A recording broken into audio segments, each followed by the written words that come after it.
Cet exil renforce sa sainteté. 129 ans après, nous nous retrouvons dans ce lieu pour commémorer son illustre œuvre. Il n'y a point de hasard chez Cheikhoul Khadim. D'un point de vue étymologique, le mot patrimoine renvoie à l'héritage du Père. Serigne Touba est un bien commun partagé que nous devons collectivement préserver. Il est un patrimoine unique car il constitue le repère exclusif de notre identité collective sénégalaise et donc de la nation. Une source et un lieu de mémoire globalisant et universel fondé sur un corpus de valeurs à la fois culturelles, anthropologiques, politiques et sociétales. L'héritage que notre vénéré Cheikh nous a laissé est inépuisable, donc infini. Le patrimoine mouride va des objets, faits et actes les plus matériels et concrets, géographiquement et historiquement constitués, aux legs abstraits, cachés, mais toujours intellectuellement construits. Le patrimoine mouride est un facteur d'unification qui dépasse largement le Sénégal,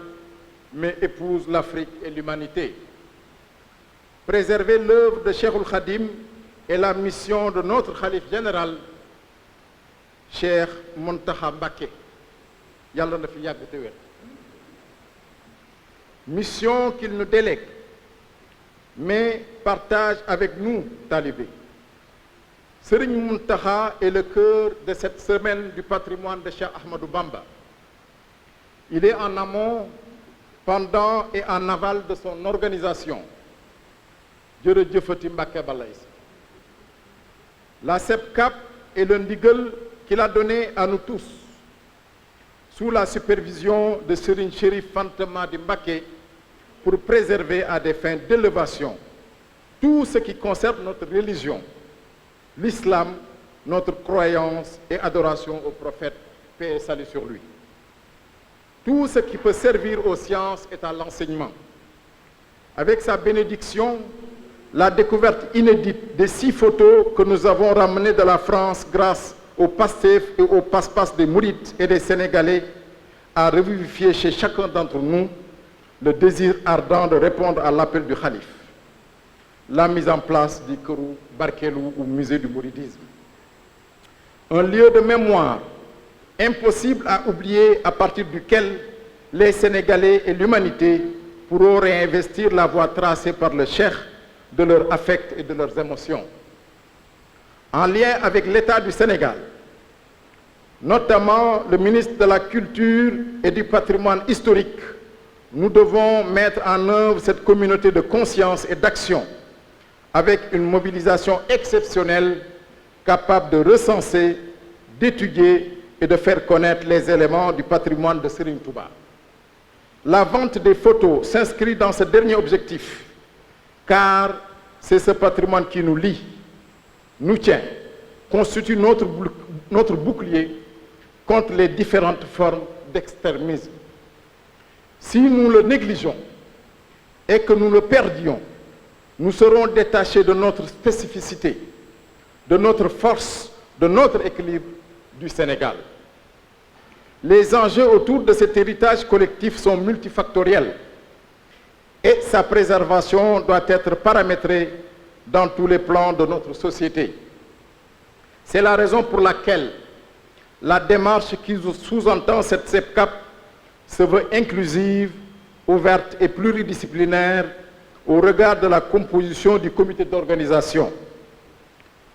que des experts intervenants et des programmes co-construits. Du 2 au 6 janvier, vous aurez droit à des conférences basées sur des analyses réflexives pointues et des expositions inédites en lien avec l'histoire et la vie de Cheikh Ahmadou Bamba. Son Excellence, le Président de la République, M. Macky Sall, que la communauté mouride, en commençant par le khalife général Serigne Mountakha, remercie vivement, clôturera cette semaine emplie d'histoire, d'enseignement et de vie. Je voudrais ici également saluer Monsieur le Premier ministre pour son implication toute particulière à la réussite de cette journée, de cette semaine. Je voudrais ici également saluer de nouveau l'implication sans exception de toute la presse sénégalaise qui a œuvré à la vulgarisation de la SEPCAP et à l'importance de la levée de fonds lancée ces dernières semaines. Je lance un appel solennel à tous les Sénégalais d'ici et des diasporas d'acquérir une photo, c'est préserver une mémoire vivante et vivace.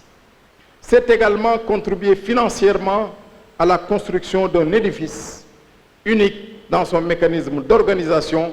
et de fonctionnement similaire aux standards internationaux et adapté à la culture mouride dont la spécificité et l'originalité ne font plus que de doute. Je vous souhaite à tous et à toutes une excellente semaine du patrimoine de Cheikh Ahmadou Bamba. Serigne Mountakha xam àdduna gis àdduna gis fi mu toll mu ne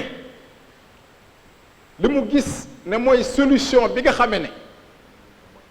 jiixi jaaxa yi am ci àdduna mooy xam Serigne Touba. Serigne Touba est la solution. moo tax li wundu ay bis bii ñu jëm tey ubbi tey ngir laayante biir ci xam-xam bi nga xamee ne Serigne Touba bana ko fi ndono li nga xam ne Serigne Touba bana ko fi te ñépp war cee mën a ji ëpp na nun Sénégal ëpp na Afrique waaye àdduna sépp ko soxla moo tax ñu sos lii ñu sos Serigne Mountakha joxe ndigal ba noppi ñaanal ñu ba ñu indee photo yi nga xam ne dañu ko wecciku dane maay njëkk a barkeelu ca yërmande ja ca mbaax ga ca njàmbaar ga mu ne dinaa ca jëndal téeméeri murit saadix yi nga xame ne amoon nañ yéene barkeelu ci ndax Serigne Touba ab photom kenn mënu koo jënd da ngay barkeelu ci téeméeri murit saadix ñu dem mu woom ne loolu kat doyul sax damay bind bataaxal ne bismillahi rahmani rahim jërëjëf jëfal Serigne Touba te yàlla tax loo ci def jar na lu ko ëpp téeméeri yoon daal di signé Cheikh Mouhamadul Mountakha ibn Cheikhul Basir Cheikh Mouhamadul Bachir ibn Cheikhul Khadim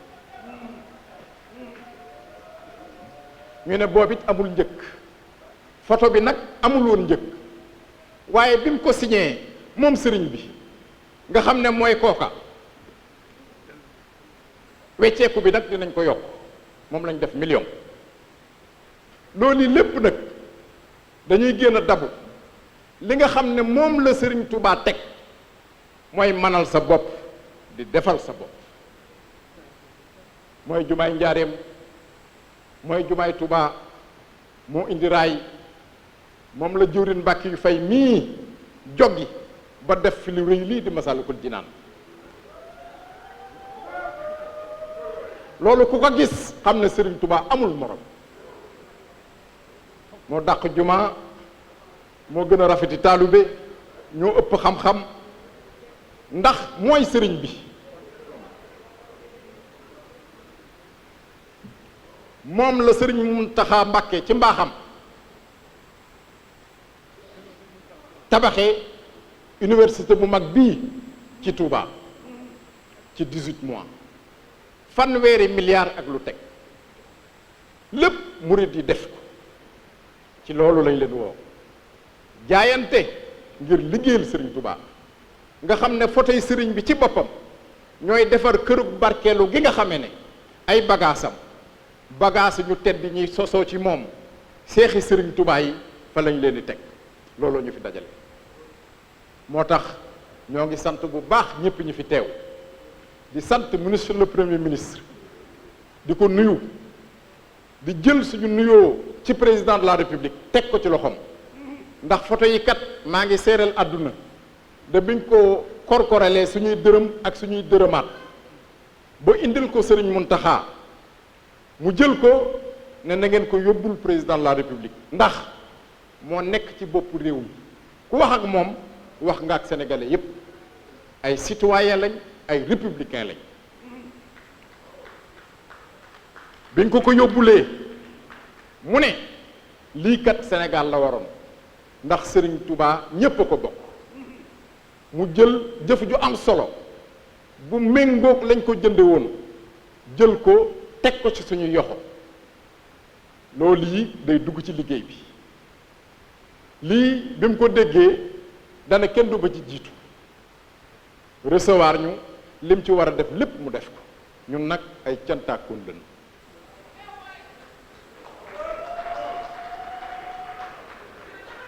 ku nu defal ñu wax moom nag def na wax nanu ko ñu ngi ciy xaar ñépp jërëjëf